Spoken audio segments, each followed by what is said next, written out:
Go ahead, Carlos. Carlos Espinosa, City Planner. Jerome Christensen. Ethan Wilkins, Pasadena employee. Scott Moxton, Winona State University. Lydia Boyson, citizen of Winona.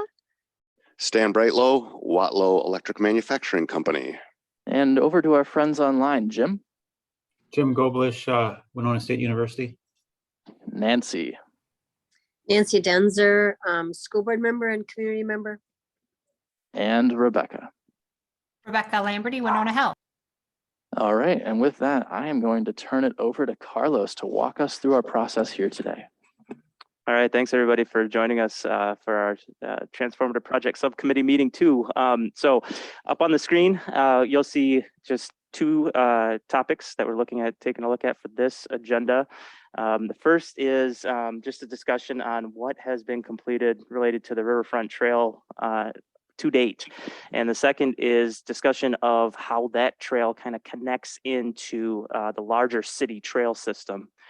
And so we'll get into that next. We have some background documents that Luke will bring up on the screen here for everybody. And as Luke mentioned, our Director of Community Development, Lucy McMartin, is here today to talk a little bit about the work that has been done thus far on the Riverfront Trail. This was something that was identified in our 2007 comprehensive plan. It is really kind of the marquee part of the Riverfront plan. There's definitely a lot of other important goals and objectives in that Riverfront plan from 2007, but really the big thing that majority of the plan is dedicated to is the Waterfront Trail, and talking about how important a project that it was seen to be in 2007 and continues to be to this day. So with that, I'd hand it over to Lucy to talk a little bit and give us a update on work on the project thus far. Certainly, I did want to give a little bit of background on the project, and I'll have to count on city manager and former in the rec department, Chad Ubel, because he knows a little bit more about the comprehensive parks plan, which outlined a number of different trails within the community.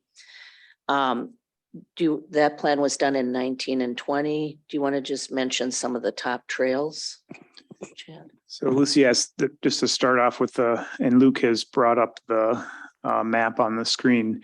The community, we did take a lot of community input on the plan. And through that community input, you'll see the different shades of color indicate what the community felt was the priority for trails within the city of Winona. You'll notice that there's also this sort of 1A, 2A, 2B. That was important in this regard. There is a 1A, and that was the Bluff Traverse project that we're currently involved in. That the goal was to connect Sugarloaf to St. Mary's through a network of trails. Through the community process, that was listed as the top priority, and I'll explain that here in a second. 2A, B, C, D are really, it's really the second priority, and that was community members felt that in really from the core of Winona to the Bluff Traverse, we needed a pathway or trail system to connect people to that Bluff Traverse.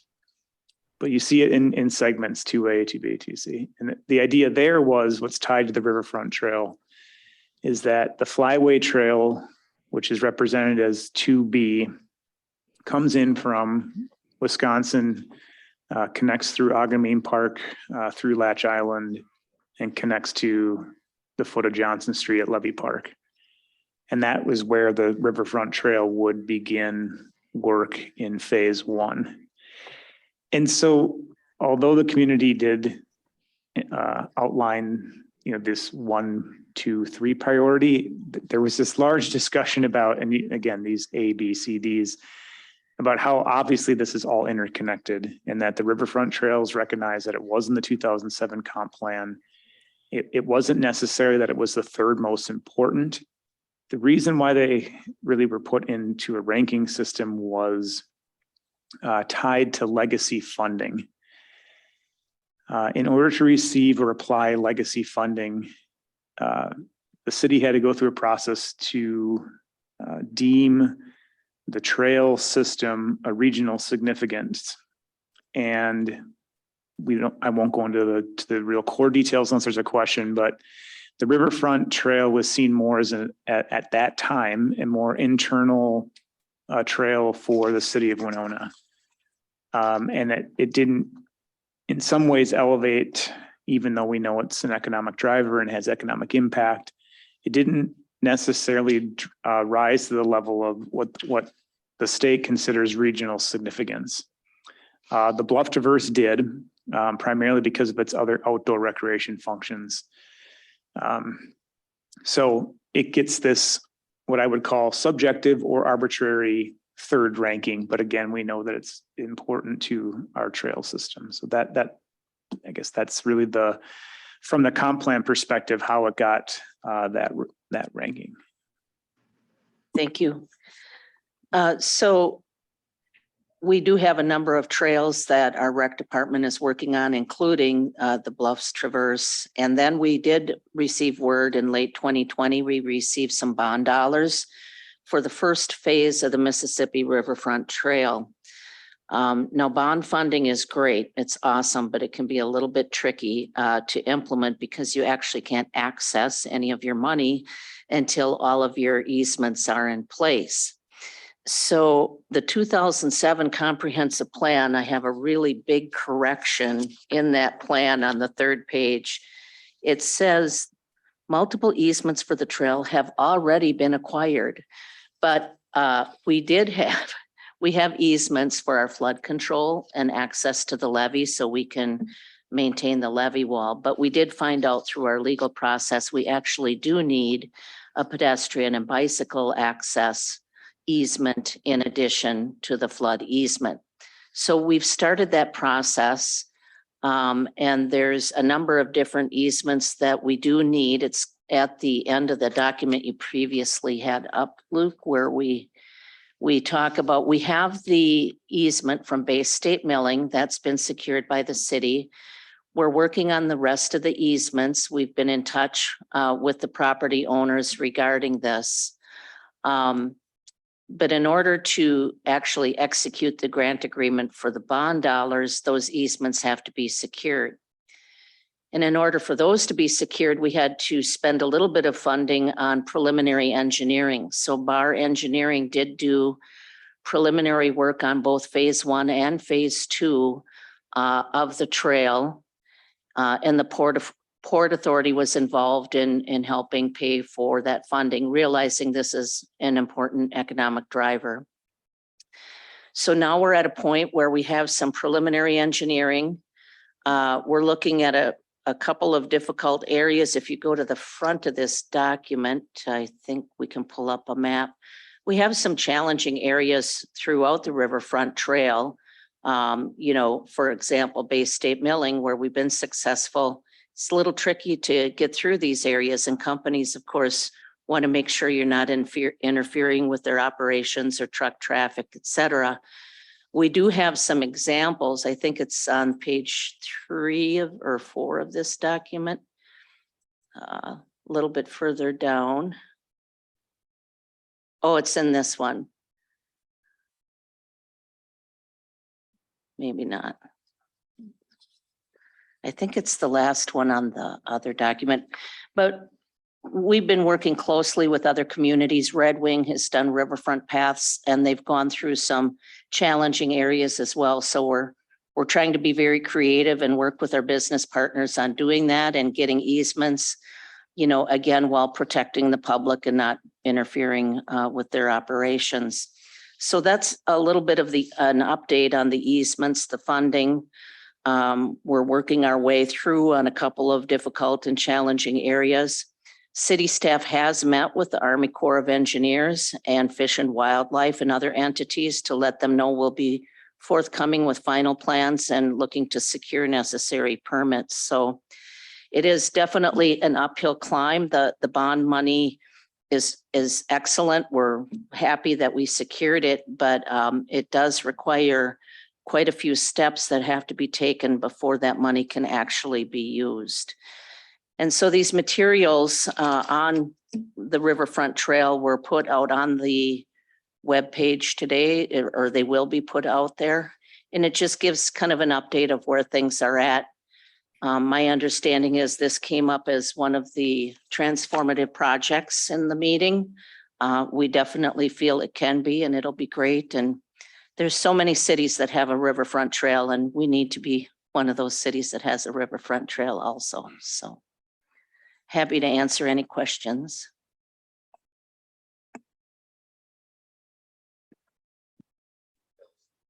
Sorry. Here, could you bring up, Luke, the that plan with the sections, the closer in one? Well, actually, while you're here, does it extend down to U, pedestrian crossing U? Because we have a huge limitation of Southeast Tech and the middle school being able to get there by bike or pedestrian.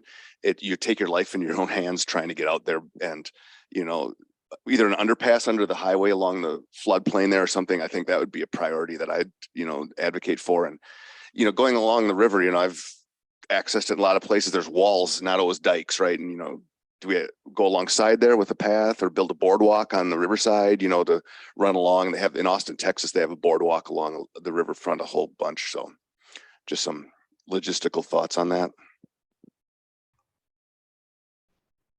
Lucy, this is Jim Goblish. Is there a calendar limit on our bond funding that we have to spend it?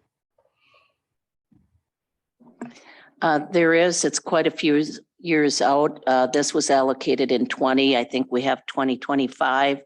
And again, the funding is just for the first phase of this project, which takes us to Lions Park or Bud King Ice Arena. But part of our challenge is we're splitting it up in phases, but some of the permitting agencies and federal agencies would like to see the whole plan for permitting purposes. So those are some of the things we're working through, but I think it's 2025 or 26. My question was just how much sort of flexibility or other options for the path have there been, or is it the one that we see here pretty set in stone? So this map here shows a number of alternatives, actually. For example, and Chad, you might, on Bay State, there was an alternate to go on the outside, closer to the river, or on the interior, and the path being chosen is to go on the exterior of the wall, closer to the river. We think that can be done. One of the challenging areas is through the Winona Marina area. And we're still working through some plans on that.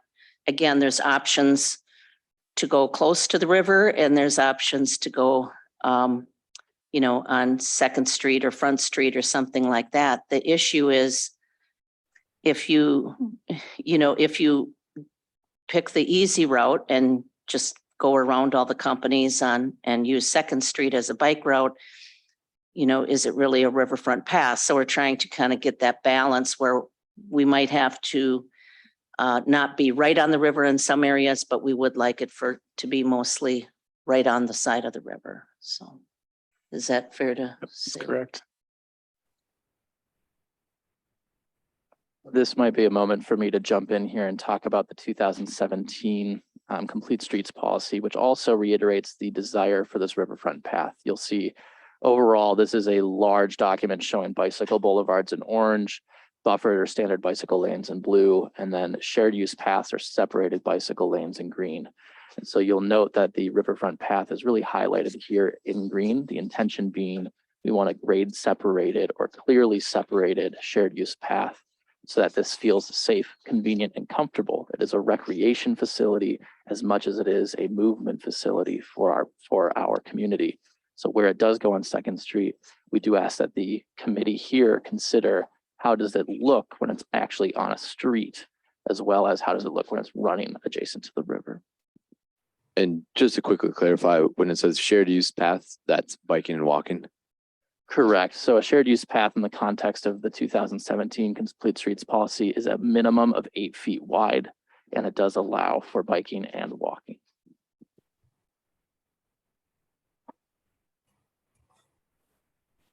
So as we're thinking about, or this committee is looking at all of it all, essentially? And are we looking at it in a particular timeline of kind of checking off those different portions? I think the most important consideration is that trails like this take a long time to complete, and that'll be part of, I think, what goes into the plan. Is not only was it important in 2007, continues to be important that we work on it now, and likely when we redo our next comprehensive plan, this will still be something that we are working on to complete. Trails like this take decades to complete, so it's important to keep that in mind as we move through this. But that being said, kind of what Stan brought up in terms of, if we're looking at this overall trail system and the Riverfront Trail, what we're trying to highlight in the comprehensive plan is some important considerations that this committee would deem should be in the plan. So maybe one of those important considerations is that connection to the middle school, Southeast Tech type area, and how that's completed. And so any other important considerations that, after this, you have some time to think about this, is what we'd want to add into the plan, so that when we go and do our next plan, people know what was going through our minds at this point in time and what we consider to be important at this period in time too. And it also helps as we continue to work on the trail over the next 10 to 15 years here to help guide some of our activities and some decisions as we work on it from a staff perspective. An aspect of this trail that came out of our discussions here in this committee is the connection to the businesses and industries along the river, so that it can become a daily use path for employees and workers in those industries. That I don't know if that aspect has ever been discussed, or if it's been more of just a recreation trail.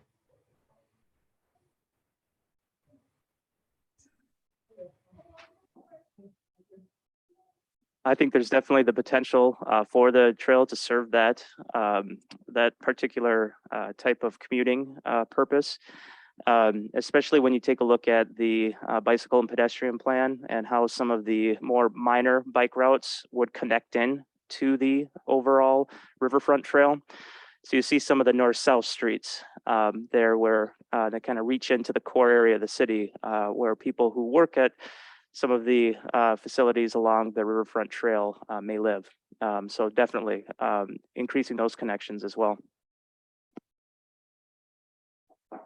Yeah, thank you for mentioning that. That was something that I'd kind of brought in. And one of the ideas I had is, especially looking at how much of the riverfront in Winona is industrial, to see what we could do to encourage those businesses to allow them to do what they want with that trail, and perhaps add assets to it, use it for not just buy-in from them, but also to benefit those businesses. Yeah, so that could include some additional pathways up and down the levee, or ways that you can get to the trail from any specific business and not have to go 3 or 4 blocks either direction to get onto the trail.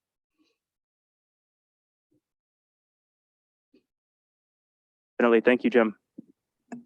One thing I wanted to point out in the handouts is the document that's called Downtown Priorities. It's about 4 pages long. And I wanted to stress this includes a lot of projects, not just the Mississippi Riverfront Path, but we're putting it out there because included, I think, is the 5th or 6th bullet point in the recommendations that came out of the downtown plan. The Riverfront Trail was specifically pointed out, but there are other things within this particular document, and it was used during our mini session here with the House of Representatives, but we did want to point out a number of other projects like the rail storage area that's in our downtown area, which sometimes impedes access to the river, although we know the active trail is definitely necessary for our businesses. And it talks about different gateways, focal points, and Opportunity Winona, which is our effort to always promote those public-private partnerships to keep moving downtown forward. So I just wanted to mention that the one handout has so many projects in it, and one of them is the Riverfront Trail.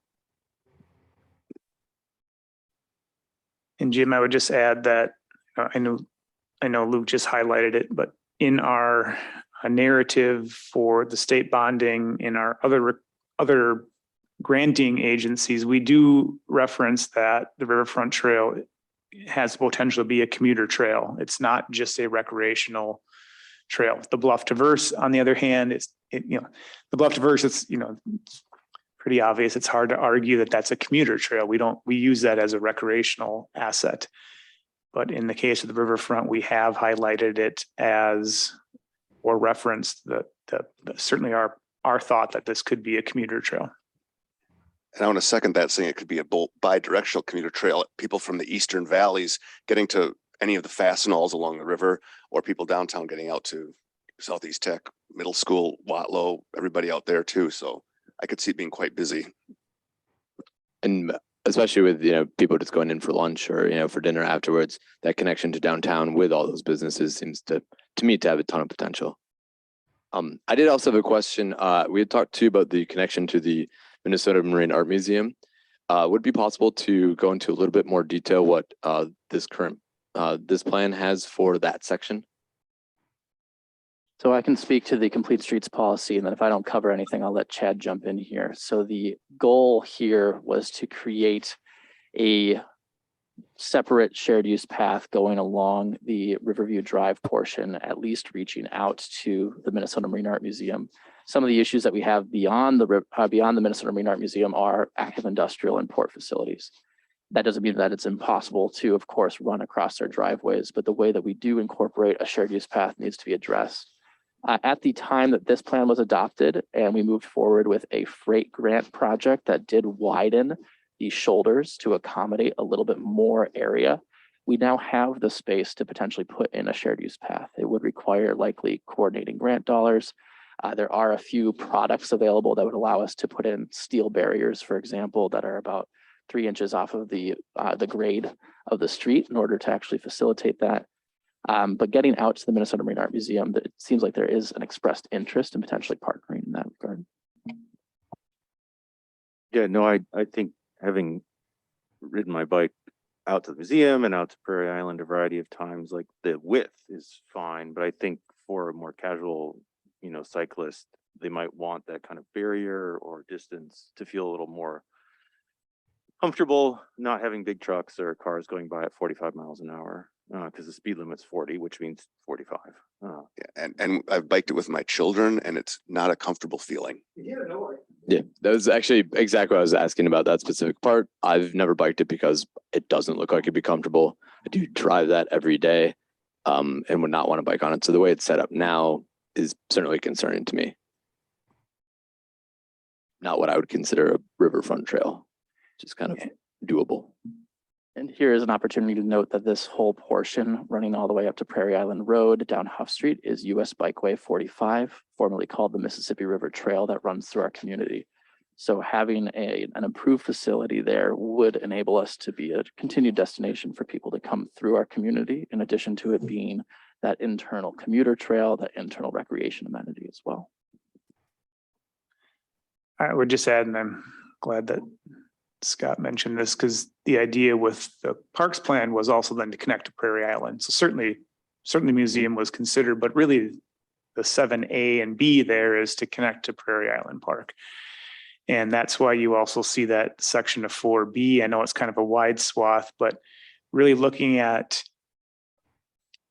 what everyone has mentioned so far is we would never want to give the perception that going on 7A is safe if it in fact wasn't, if we didn't put some barriers, because again, you've got a Thule on the back of your bike and that can be uncomfortable. And that is there an interior route also then for the community? Is there a good connection at Beer Street? And is it actually better for us to have those that want to, again, go along the riverfront, come back into town, cross at Beer Street and have a safe crossing at Beer Street so that you avoid, again, industry and truck traffic on Riverview Drive. So that there's multiple options there, but we certainly though in the plan also wanted to highlight the fact that we would like it to connect to Prairie Island. And I would just add, in our survey, we're doing another survey right now in our port, but we do have 80,000 semis that travel on Riverview Drive. So that idea of perhaps creating a safer area for part of the path might be the route. Because I know it can be visually challenging also for the trucks to see people. So it has to be safe. It's a good plan, just have to figure out how to make it safe, so.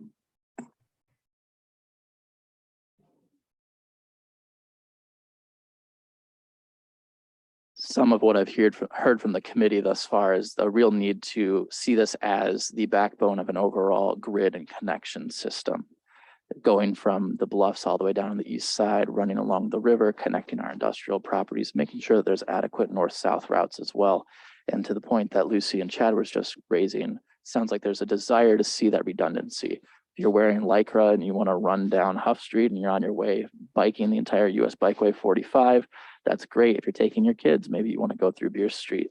And this brings up a point that our transportation subcommittee has begun discussing as well, is the benefits of our grid system as a public right-of-way system. So having that redundancy and a multitude of different options, both on street and then also this shared use path concept, creates the opportunity for this network to really be quite resilient and strong, which is something we're asking all of our committees to consider, is that resiliency sustainability component.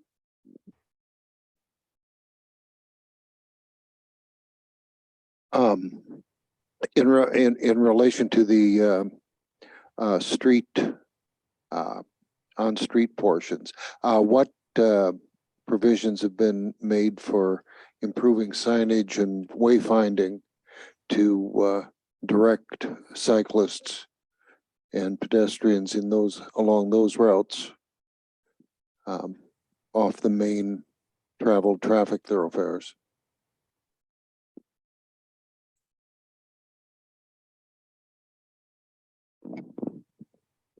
So Jerome, which section? Sorry, I missed, I guess, part of that. Sorry. I guess I'd be looking at the parts designated there 4A, 4B, 5A, 2A, where we're using the current surface streets. I mean, currently or in the past, they've been marked with a painted on bicycle that you have to sort of be looking for under the parked car. But what about signage and something that's more prominent? Excellent point. So with all of our projects, most recently the Bluff Traverse, and then I guess in the recent past with the Flyway Trail, we did secure SHIP funding for additional signage that wasn't just on road markings. So we do have, hopefully you've seen Flyway signs and other kiosks, other what we call trailhead signage along that flyway. And we would anticipate maybe minus kiosk or trailhead signs, but we would certainly place signage in those interior streets as well as markers and guidance for correct paths to go on, as maybe as redundant as that seems. It's important, especially in the interior ones, that it's clear, stay on this street. It might be easier to go, oh, I can go this way. Well, that might present some problems. So certainly that signage is a major component of any trail that we do. And I'll take this opportunity to touch on a few of our other subcommittees have also identified signage as kind of a critical component that often might not be existing right now or needs to be improved.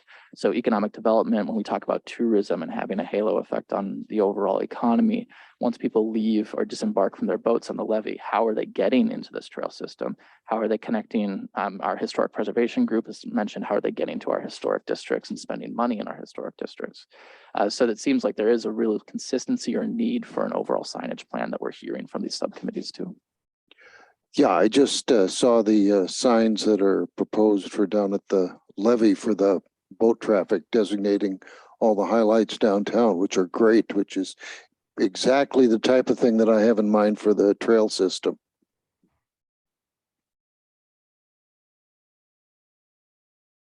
Is there a kind of general rule of thumb for how many like bathroom facilities are in, along X number of miles, or water access, shade, things like that?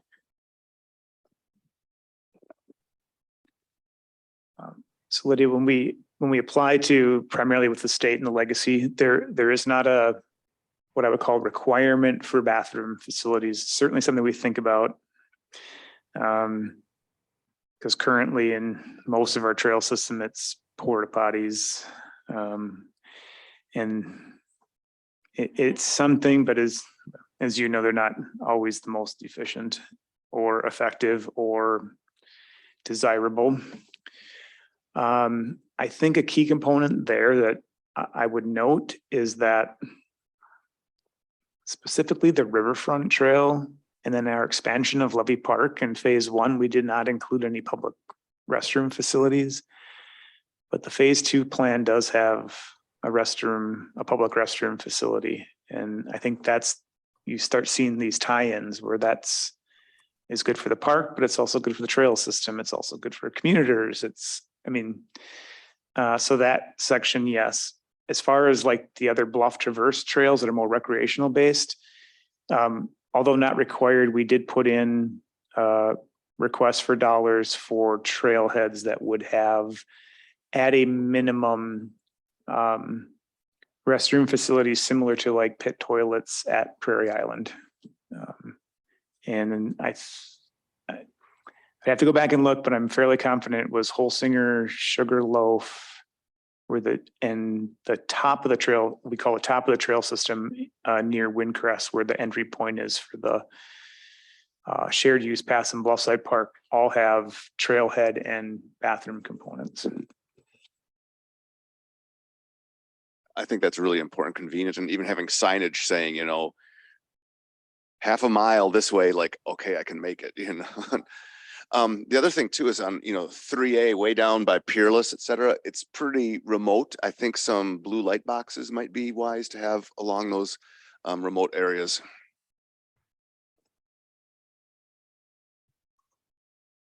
These all seem very helpful. I was also wondering, since we mentioned those kind of facilities and also the boat landings, has there been any talk of integration for how to get people like off of the boats, especially cruise ships, and onto the pathway, or anything about having like a satellite bike shop down there? Satellite bike shop, no. Certainly a good idea. I think also we would certainly work with Venture Cycle and Ski as our local bike shop to assist with that, or if there was kiosk or something that they would prefer to do, we certainly would be open to that. Getting boats off of the river is a challenge in Levy Park due to the existing current. That's one. Second, the river narrows in that area where the city's gotten asked numerous times, why don't you put out docking for pleasure boats? The other issue is it also narrows in that area. It's a navigational channel for the port. So you've got Coast Guard issues with distances and how those distances relate to then pleasure craft coming into that area to dock. The original Levy Park plan that was first proposed for phase 1 of Levy Park included a jetty. That would be a significant feature, really at approximately Johnson Street, or where Winona State docks the Cal Fremling boat, creating a jetty there to slow the current down to allow easier docking for pleasure boats. Again, certainly expensive, that aside, there are other issues again with the narrowing of the river and the navigational channel for the port to put that jetty in. But certainly could be reconsidered as part of a future project. And then the last piece of that, we are pursuing port dollars through the state of Minnesota to enhance what we call, enhance our docking facilities at Levy Park. So that's improvements to Cal Fremling as a multimodal roadway, enhancing really what we call the platform for passenger boats to dock. And then again, that includes signage and easier access to downtown. And Lucy can describe how those port funds potentially come to the city. Well, they didn't this year because there was no bonding bill, but one of our port projects, traditionally, we've done a lot of work in the commercial harbor, but some other cities, and Winona too is looking at using some of the port dollars at the state level also for the movement of passengers, which can also be a use of that money in addition to commodities. So we talked about accessibility on our riverfront and the ease of boats coming in and people getting off. And we know we have a lot of work to do in that area of accessibility and making it easier for all to access the river. So that's, you know, generically one of our projects. We haven't started engineering or anything on this yet, but that's the plan. One other question, and maybe this is a little bit too big to really tackle right now, but what has sort of been the general reaction, concerns, objections, or excitement from the business community along the river? I think it was mentioned, I think primarily it's safety concerns for them, which is understandable. Again, let's just use Bay State as an example, truck traffic,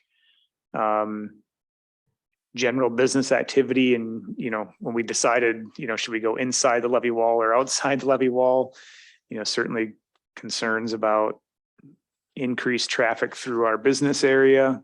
That certainly is one.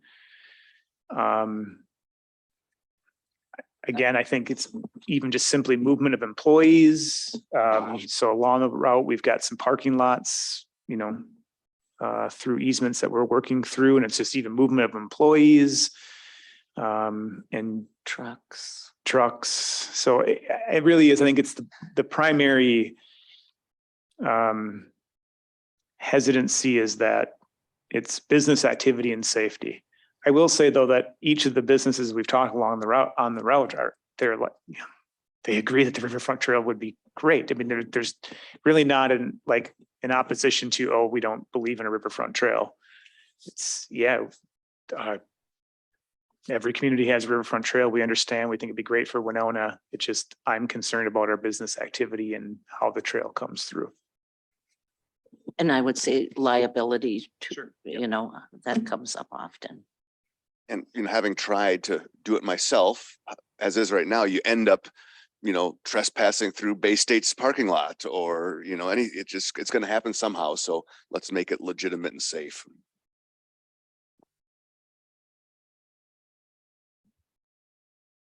So as we haven't kind of hit a brief lull, I only gave you guys 4 seconds there, but a brief lull.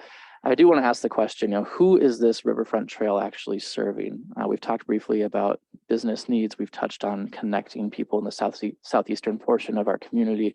We've talked about families a little bit. Do we see anybody left out in this Riverfront Trail? What are the equity concerns as we talk about building out this trail? Watching who's on it and those far segments, pet owners, tons of dog walking along there right now. So some of their concerns, you know, baggies, you know, having and trash cans, I'm sure that'd be welcomed.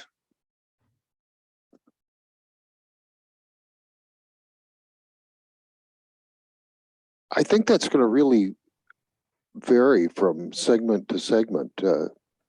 the certain segments are going to be much more attractive to and of interest to tourists. People who want to go see what's going on the river. Right now, I'm one of the things I'm amazed with is the number of people that come in from out of town to use the bike paths. That just find that to be an extremely attractive recreational environment, and that might be a good clue as to how we should develop as we move forward in terms of facilities and an environment. I'm gonna second that. My wife years ago, when she was at WSU, or down at actually La Crosse, she and her roommate would come up and rollerblade around the lake at Winona. They actually came as a destination. So to your point, if you had a destination trails that had a fixed known time and someplace where when they're done, they can refresh themselves with lunch or whatever, I think that makes a really good day destination for people coming in. I think the 4B, 4A, 5A, 5B section can hopefully become a functional commuting route for people that choose to or cannot get to large box retail to shop via vehicle, so that we have a way for people who cannot or choose not to drive to get some of the major just life necessity things done, so that it becomes a functional commuting route for that reason. Completely agree with that. Just to quickly touch on who does it leave out, that's a good question I've not thought of. I'll try to spend some more time on that. Who does it include? I mean, to me, it seems like a ton of people, including everybody you've all already mentioned. To second that, when I was carless after a crash for a little bit, it was very difficult to get from downtown to those stores, or even, and so, bike would be helpful. But I even had one and it still wasn't very pleasant. But absolutely, people coming in from out of town, if they can go around the lake park, that's great. There's not a whole lot more to do after that at that sort of casual tourist level. My impression in Winona has been that biking is for beginners or experts. You can either tour around the lake or you can hit the bluffs. But for that intermediate kind of area, which is, I'd say most people at some point, there's not a whole lot of options. But then beyond that, commuters, absolutely, 100% agree with that. I could, depending on how long it went, I could commute out to work, or out to Prairie Island. Absolutely, a lot of people, and tourists coming in by boat. My friends that come to visit, students. Looks like this connects to quite a few schools, almost all of them. A lot of people. Yeah, to piggyback on that a little bit, in thinking about schools, it makes me think a little bit about the variety of elementary schools, and that kind of commuting, the dropping off of kids. Is this an opportunity to make those interior connections safer even more, so that people can feel comfortable with their older kids, maybe going on their own or dropping off of the younger kids? And I know there are a lot of schools that would require connecting, but even focusing on a couple would be helpful for sure. Nancy, we haven't heard from you a lot, but talking about schools seems like a good opportunity to put you in the spot here if you want to comment.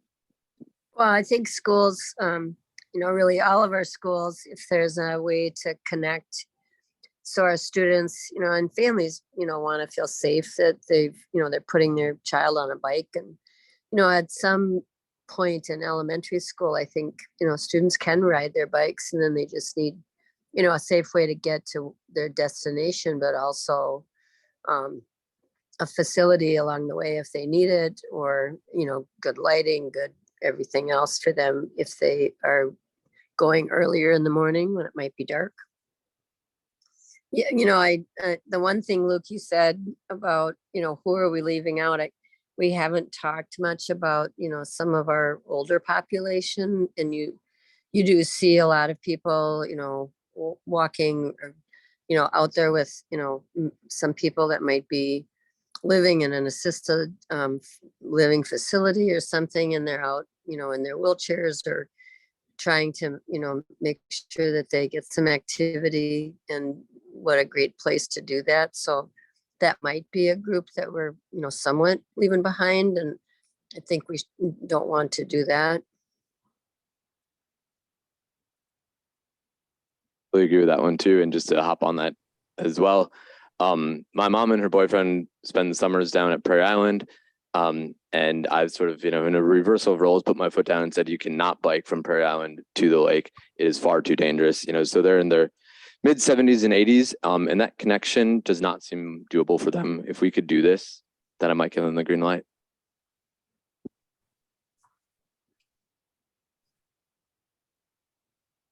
Yeah, just sitting here staring at this map, I think that the biggest obstacles that I'm seeing are the crossings on the highways. 61. We've already talked about the need, and much talked about need for an underpass at Mankato, and we also, if we're going to make good use of the bluff trails and get people to them, we have to have a way to getting across that highway that's going to be signaled, or somehow giving people a sense of security to get across in a non-motorized vehicle in more than one spot. And I think that really has to be should be a priority for looking at any meaningful trail system. Because if you can't get from the city to the bluffs, it's pretty limiting. There is a signaled crossing on the highway there from Huff across. Once you get across, then depending on where you want to go, it can be a little tricky. And if you want to then go off to Garvin Heights, good luck to you, because I'm never going to try that on a bike. But I know there was, you know, triathletes who do that.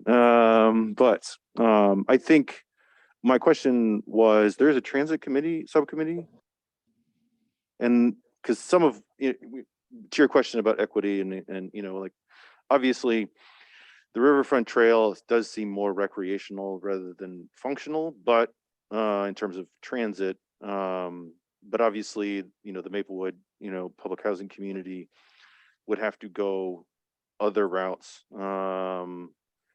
that in certain areas are okay, and some areas are not. It kind of depends on your choice, but again, it would get to that issue of going down 6A, 7A. I've done that. As an intermediate rider, I feel okay with that. As someone who rode around Minneapolis for 8 years on a bike, you know, I'm crazy, but yeah, that would probably be more of a transit rather than a transformative committee issue. So. Yeah, I definitely think that all ties together, and the transportation committee will definitely be considering, you know, how do we make those connections? And some of that is, you know, do we even have sidewalks in locations? Do we have appropriate walkable, safe to cross streets? Do we have other elements that are going to be really more core to the day-to-day operations of our transportation system? The roundabout project on Mankato is going to make the Highway 61 42 intersection and all of the crossings on Mankato much more palatable for pedestrians and bicycles. Even though it'll probably confuse our drivers, it'll make it safer for others to cross that street. So that's a plus to this overall plan. I was just gonna say, I mean, perhaps, you know, looking at, you know, the overall plan and the Flyway Riverfront Trail specifically, that, I mean, the only people we sort of haven't been talking about as much as are people coming from out of town or even up on Garvin Heights, and I don't really have, you know, clear answer for that, but, you know, perhaps making sure we have decent parking facilities for people to, you know, drive to that trail and enjoy it recreationally, or as, you know, part of a multimodal commute. So far, that's kind of the only group I can really think of. Rebecca, I'm going to go ahead and put you on the spot because we haven't heard anything from you in a while. I do want to see if you have any comments, if you wanted to jump in, or if you just want to say that you agree with everything that's been said thus far. Oh, I think I've been listening and I agree with everything that I've heard thus far. I think from a healthcare perspective, the more infrastructure we have to encourage walking, biking, it just improves the overall health and well-being of the community. And it's also important that it supports every population, the vulnerable populations included, who don't always have the luxuries that others do. So I think that this is an important infrastructure for a healthy community.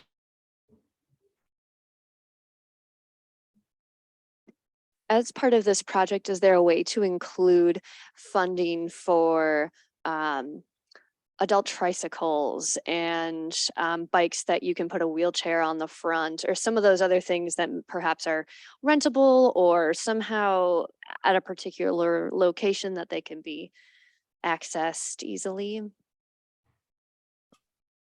That's an excellent suggestion to include in this. Absolutely.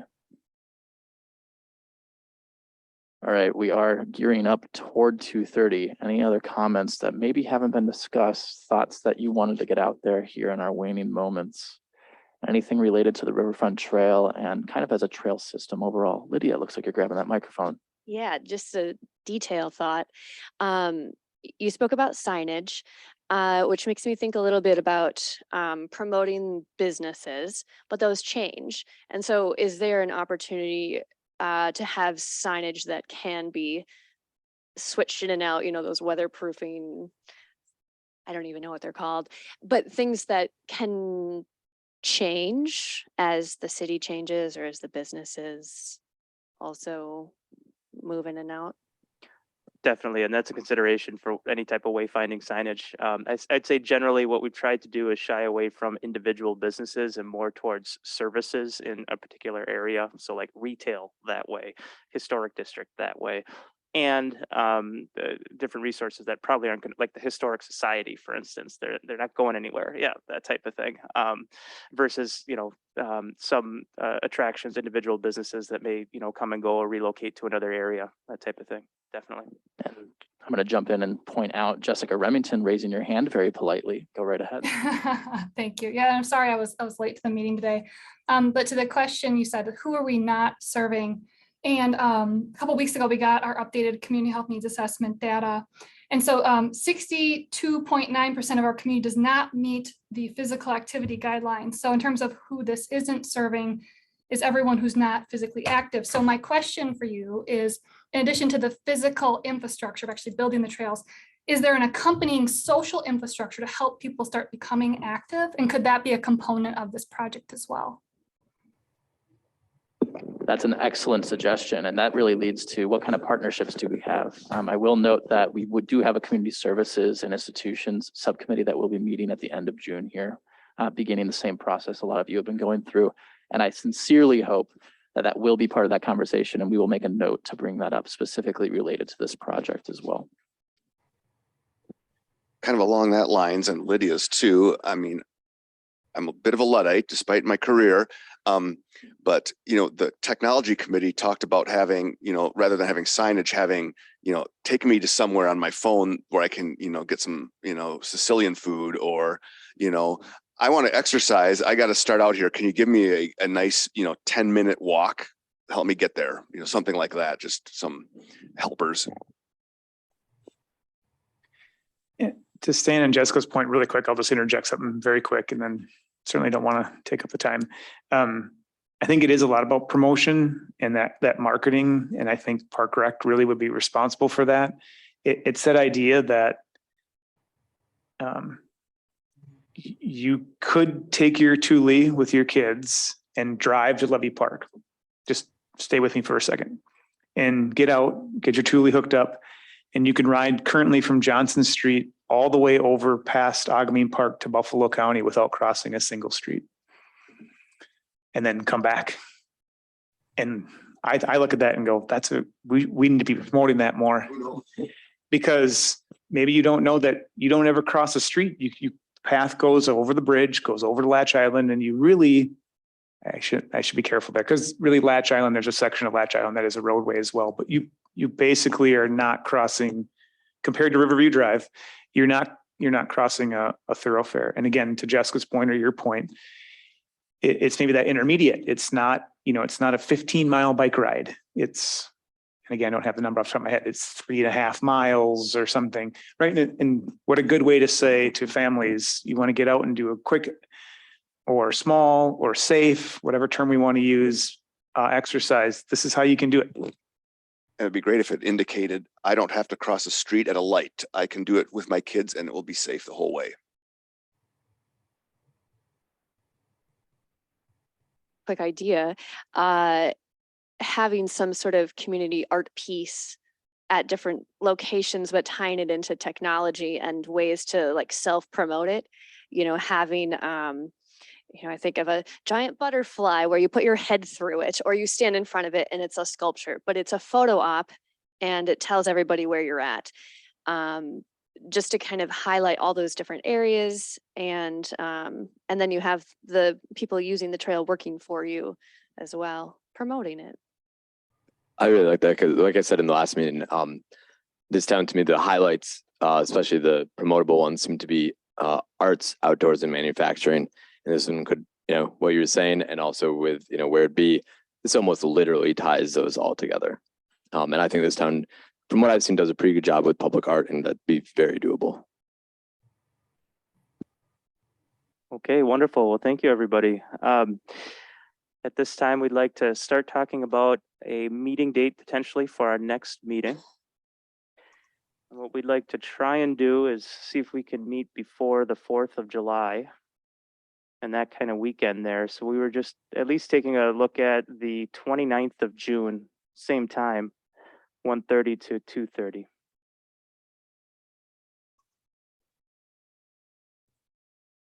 Getting some head nods, some yeses. Everybody on Zoom, give us a thumbs up. Jim. Works You're raising fine your for me. Jim, would you be available for that meeting? Yes, I will. Perfect. So we'll go ahead and plan on the 29th at 1:30 p.m. Again, we'll do it at City Council chambers, and it will be hybrid with Zoom. I do want to again highlight, and I believe I highlighted this at the last meeting, and I'll be sending out a calendar invite later today or tomorrow morning.